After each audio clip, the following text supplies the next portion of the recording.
2020년 9월 21일 월요일 청소년 매일 성경 큐티입니다. 본문은 창세기 48장 8절에서 22절 말씀입니다. 야곱은 요셉의 아들들을 보고 이 아이들은 누구냐 하고 물었습니다. 요셉이 자기 아버지에게 말했습니다. 이 아이들은 제 아들들입니다. 하나님께서 이곳 이집트에서 이 아이들을 저에게 주셨습니다. 야곱이 말했습니다. 저 애들에게 복을 빌어 줄 테니 가까이 데리고 오너라. 그때 야곱은 나이가 많아서 눈이 어두웠습니다. 요셉은 아이들을 야곱에게 가까이 데리고 갔습니다. 야곱은 아이들에게 입을 맞추고 안아주었습니다. 야곱이 요셉에게 말했습니다. 너를 다시 만나게 되리라고는 생각도 하지 못했는데 하나님께서는 너뿐만 아니라 내 아이들도 보게 해주셨구나.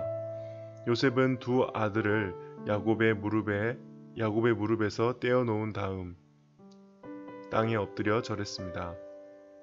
요셉은 에브라임을 자기 오른쪽에 두고 므낫세를 왼쪽에 두었습니다.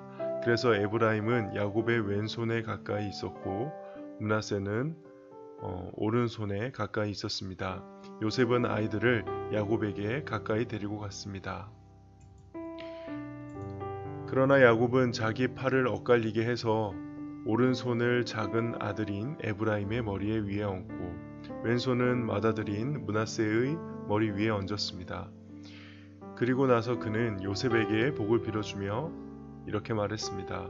내 조상 아브라함과 이삭이 섬겼던 우리 하나님, 지금까지 내 평생토록 내 목자가 되어주신 하나님, 모든 어려움에서 나를 구해주신 하나님, 이제 기도드리오니 이 아이들에게 복을 주십시오. 제 이름이 이 아이들을 통해 알려지게 해주십시오. 제 조상 아브라함과 이삭의 이름이 제 아이들을 통해 알려지게 해주십시오. 이 아이들이 이 땅 위에서 많은 자손을 가지게 해주십시오. 요셉은 아버지가 오른손을 에브라임의 머리 위에 얹은 것이 잘못되었다고 생각했습니다. 그래서 요셉은 아버지의 손을 붙잡아 에브라임의 머리 위에서 므낫세의 머리 위로 옮기려 했습니다. 요셉이 아버지에게 말했습니다. 아버지, 손을 잘못 얹으셨습니다. 므낫세가 맏아들이니 오른손을 므낫세의 머리 위에 얹으셔야 합니다.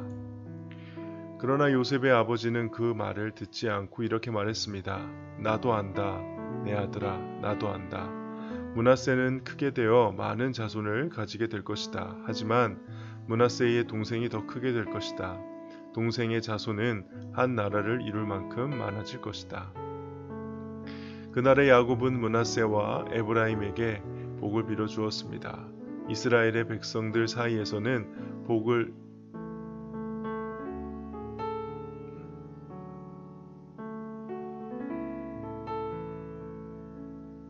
그날의 야곱은 므낫세와 에브라임에게 복을 빌어 주었습니다.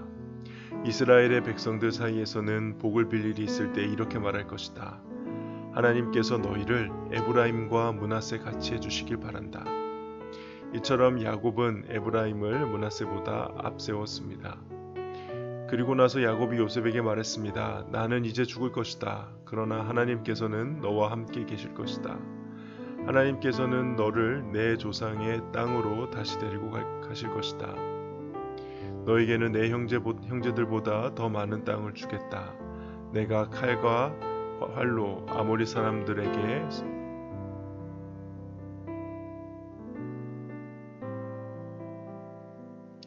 너에게는 내 형제들보다 더 많은 땅을 주겠다.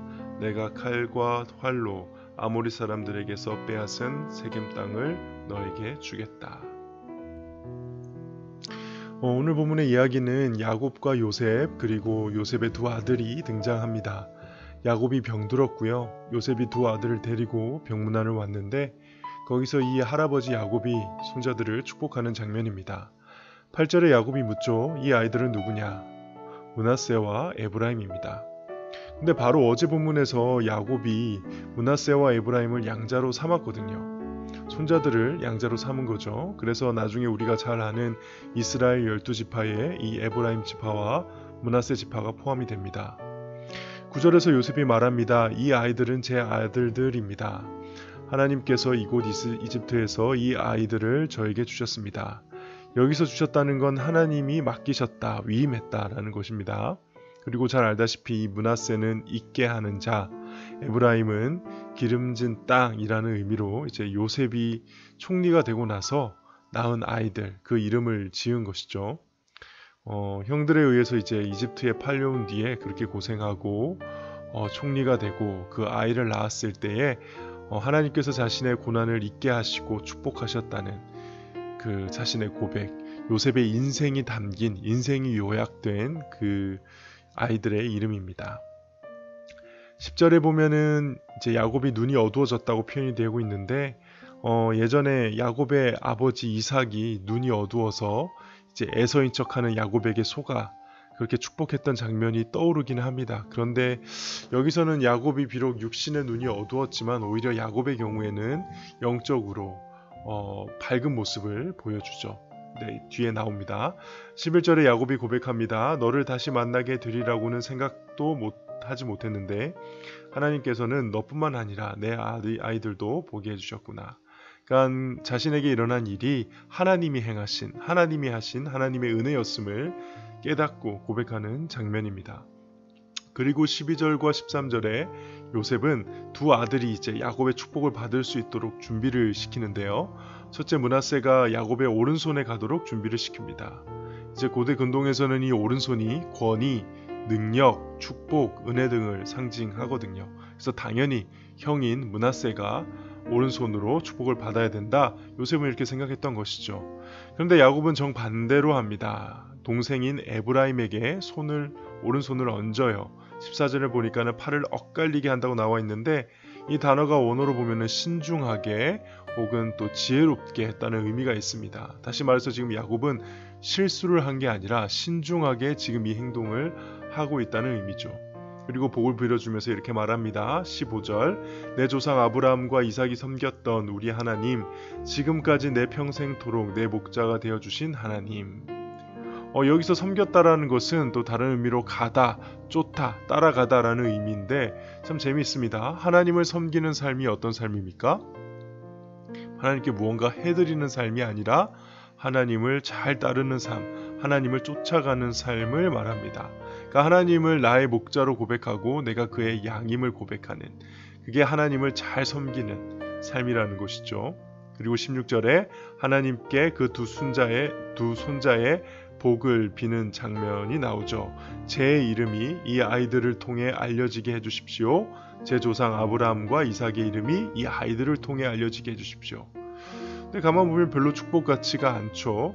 아니, 야곱과 아브라함과 이삭의 이름이 잘 알려지는데 손자들이 쓰임을 받게 해달라? 이게 무슨 축복일까요?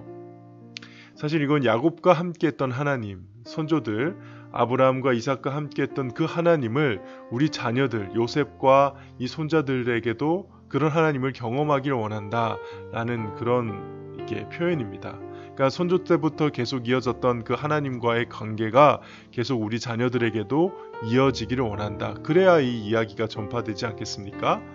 그게 바로 그것을 이제 야곱은 빈 것이죠. 우리가 받아야 될 가장 큰 복이 저는 여기에 있다고 생각을 합니다. 우리의 부모님, 우리의 신앙의 선배들이 전해줘야 될 복이 바로 이 복인 것이죠. 무엇입니까? 하나님 그 자체입니다. 하나님 그 자체. 개인적으로 저는 저희 아버지에게 그런 얘기를 많이 들었던 것 같습니다. 하나님을 어떻게 만나셨고, 그다음에 하나님을 어떻게 특별하게 체험했고, 또 기도의 응답의 스토리, 또 하나님이 구체적으로 어떻게 우리 아버지의 삶을 인도하셨는지, 심지어는 아버지가 하나님 앞에서 했던 실수들, 실패들까지 지금 생각해보면 그런 이야기를 틈틈이 많이 들었던 것으로 기억이 되는데 그 이야기들이 저의 신앙의 든든한 밑바탕이 되었던 것 같습니다. 신앙의 유산이 다른 것이 아니죠. 믿음을 전수한다는 것은 어려운 것이 아닙니다. 예배를 드리게 하고 성경을 읽게 하고 교회를 다니게 하고 기도하게 하고 교리를 가르치고 물론 다 해야 되는 거지만 진짜 신앙의 유산은 부모님이 만난 하나님을 전해받는 것이죠. 부모님의 신앙의 스토리를 전해주는 것이죠. 그걸 이야기해주는 것이죠. 아들아, 딸아, 나는 하나님을 이렇게 만났다. 하나님이 나의 삶에 이렇게 찾아오셨고 인도하셨고 하나님이 나를 이렇게 살리셨다. 너도 그 하나님을 만났으면 좋겠다. 이런 게 신앙의 유산이죠. 이 복을 저는 꼭 받아야 된다고 생각합니다. 우리 고등부 친구들은 꼭 부모님께 그 질문을 해봤으면 좋겠습니다. 혹은 신앙의 선배들, 먼저 믿은 사람들에게 하나님 어떻게 만나셨는지, 하나님과 어떻게 동행하고 계시는지, 고난의 때에, 어려울 때에 어떻게 하나님께 기도했고 그것을 이겨냈는지, 하나님 만나려면 어떻게 해야 되는지, 하나님 정말 살아계신지, 이런 것들을 계속 물어봐야 되죠. 그게 저는 복을 받는 삶이라고 생각을 합니다. 17절에 보니까 요셉이 야곱의 축복하는 이 장면이 잘못되었다고 생각한 것 같아요. 오늘을 보면은 그 눈이 악하여졌다, 혹은 그 눈이 근심하였다라고 되어 있거든요. 이 아까 야곱의 눈이 어두웠다고 되어 있는데 오히려 영적인 눈은 요셉이 더 어두운 것 같아요. 그래서 18절에 이 말리는 장면이 나옵니다. 아버지, 손을 잘못 얹으셨습니다. 19절에 야곱이 말하죠. 나도 안다, 내 아들아, 나도 안다.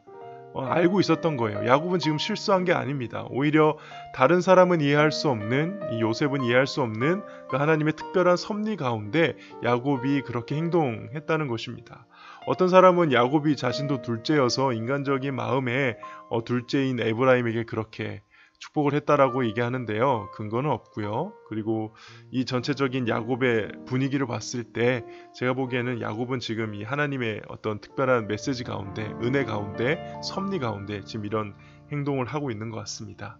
실제로 야곱의 축복대로 나중에 이 에브라임이 므낫세보다 출애굽 이후에는 더 많은 인구를 갖게 되죠. 그리고 21절에 야곱은 마지막으로 요셉에게 유언을 남깁니다. 나는 이제 죽을 것이다. 그러나 하나님께서는 너와 함께 할 것이다. 여기서도 원어에 보면은 보라라는 이 주의를 환기시키는 단어가 생략이 되어 있어요. 다시 한번 집중을 시키면서 강조합니다. 무엇을 강조합니까? 하나님이 너와 함께 하신다. 예수를 믿고 하나님의 백성이 된 우리의 삶, 이거는 그냥 사는 삶이 아니죠. 아주 오래전부터 하나님의 백성이라 일컬음 받았던 그 삶의 방식들은 계속 똑같이 이어져 오고 있었습니다. 시대와 문화와 지역과 언어를 넘어서 오늘 우리가 사는 삶의 본질은 사실 이 지금 야곱이 살았던 삶의 본질과 이 요셉이 살았던 삶의 본질, 에브라임과 므낫세가 살았던 삶의 본질과 크게 다르지 않은 것입니다. 하나님의 백성은 언제나 하나님과 함께, 하나님 그 자체의 복을 누리며 사는 삶인 것이죠. 오늘 하루도 우리 야곱처럼, 이 요셉처럼 하나님과 함께하는 삶이 되기를 주님의 이름으로 축복합니다. 기도하겠습니다. 하나님 아버지, 오늘 하루 많은 것을 해야 하지만은 이 하나님과 동행하는 이 삶을 놓치지 않길 원합니다. 믿음의 선배들이 살아왔던 그 삶의 본질을 놓치지 않는 우리들 될 수 있도록 주님 인도하여 주시옵소서. 감사드리며 예수님의 이름으로 기도하옵나이다. 아멘.